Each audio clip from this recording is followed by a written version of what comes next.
চাৰিওফালে আত্মনাদ, ভয়, শংকা।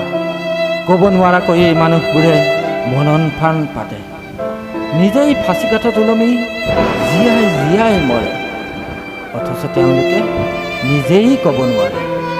এদিন দুদিন কৰি পষেক গুচি যায়, তাৰ পাছত হঠাৎ কান্দোনৰ ৰোল উঠে। ভীতিগ্ৰস্ততাত সমনীয়া ওচৰ চুবুৰীয়া বন্ধু বান্ধৱ, মানুহৰ জুমবোৰচোন হঠাৎ নোহোৱা হয়। বেলি মাৰ গুচি যায়, আকৌ উদয় হয়। আপোনজনক কাষত বিচাৰিও নাপায়। মোক নুচুবি ঐ তহঁতে, মোৰ কাষলৈ নাহিবি, মোক সৎকাৰ কৰিবলৈকো নাহিবি। তহঁত জীয়াই থাক, যা জাগৈ হত, যা দৰজা বন্ধ কৰ, ভোকতেই তহঁতৰ জীৱটোৰ ৰক্ষণাবেক্ষণ দে।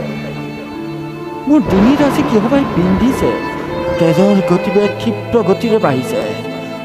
অ' কৰোণা, ঐ কৰোণা, অ' ভগৱান, অ' আল্লাহ, তাণ্ডৱ লীলা কিয় ইমান দেখালি?